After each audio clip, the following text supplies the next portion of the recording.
जिस कौम की बच्चियां नाच गाने को अपना शियार और शौक बना लें, उनकी नस्ल से अब खालिद बिन वलीद नहीं पैदा हो सकते, नाचने वाले ही पैदा होंगे। मोहम्मद बिन कासिम नहीं पैदा हो सकते, तारिक बिन ज़ियाद नहीं पैदा हो सकते। मुझे सलाहुद्दीन याद आया और मैं बहुत रोया। वो भी किसी मां का जना ही हुआ था।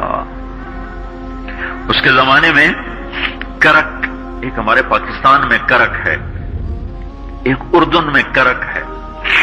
ऊंची पहाड़ी पर वो शहर है, बड़ा दुश्वार किला है। उस पर एक हुक्मरान था ईसाई, उसका नाम था रिजनाल्ड। तो करक के करीब से काफिले गुजरते थे हज के। तो उसने एक दफा हाजियों के काफिले पे हमला किया और कहने लगा, बुलाओ अपने मोहम्मद को, तुम्हारी मदद करे। और सारे हाजियों को तातेक कर दिया।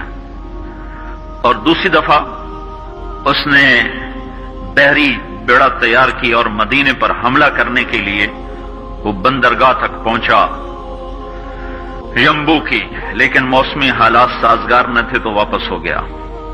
तो हित्तीन की लड़ाई हुई है फलस्तीन में, जिसमें सारा यूरोप अपनी ताकत के साथ मैदान में उतरा था।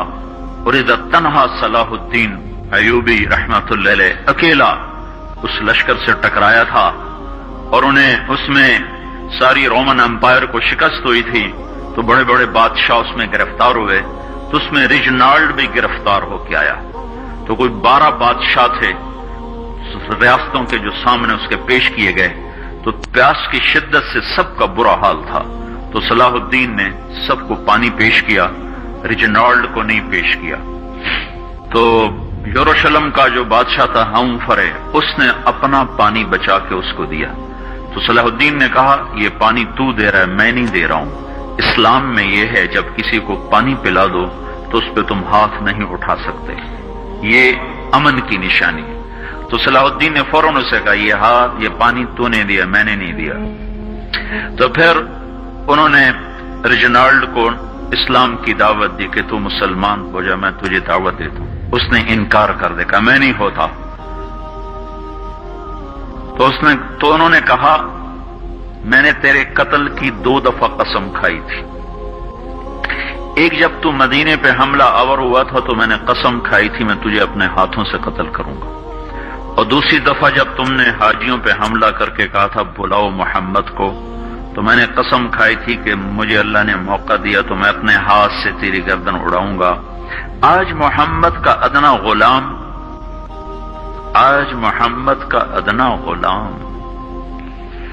तेरी उस बात पर यह फरीजा अदा करने के लिए आ रहा है। और अपनी तलवार से उसकी गर्दन उड़ाई, वो पीछे लटक गई, पूरी नहीं उड़ी, पीछे लटक गई। खौफनाक मंजर बन गया। तो सारे बादशाहों पे कपकपी तारी हो गई। तो सलाहुद्दीन फरमाने लगे, हमारे मजहब में ये नहीं है, बादशाहों के साथ हम बादशाहों जैसा ही सलूक करते हैं, पर ये हुदूद से आगे चला गया था। अब ये मुझे ये किस्सा भूला हुआ था, मुझे इन्हीं हादसों में, इन्हीं हंगामों में वो याद आया। तो बात तन्हाइयों में बैठ के बेबसी के आंसू बह जाते हैं और इसके सिवा कोई चारा नहीं है। हमारी सारी नस्ल मौसीकी में डूब चुकी है। जो बदन सुरताल पे थरकते हों, जो बदन मौसीकी के ऊपर हिलते हों, रक्स में आते हों, उन पे कांटे ही उगेंगे, उन पे सलाहुद्दीन का फूल नहीं उग सकता, उनमें मोहम्मद बिन कासिम के फूल नहीं उग सकते। बांझ हो गई है हमारी नस्ल। और ये यूरोप का शहर है जो चल गया है। हमारी बेबसी है, हमारी बेबसी है। मैं तो बस मिन्नत ही करूंगा, अपने आप को पहचानो, अपनी हस्ती हैसियत को पहचानो, अपनी निस्बत बदलो। तुम्हारी निस्बत यूरोप के साथ होके अगर मौत आई बेकीमत हो जाएंगे। अगर मदीने वाले की निस्बत मिल गई तो हज़रत फातिमा के दाएं बाएं तुम्हें भी खड़ा कर दिया जाएगा, हज़रत खदीजा के दाएं बाएं तुम्हें भी खड़ा कर दिया जाएगा। ये चंद दिन हैं, सब्र कर लो। घुट घुट के मर जाना ही बेटियों की रिवायत है। मशरिक की बेटी, उसने घुट घुट के मरना ही सीखा है।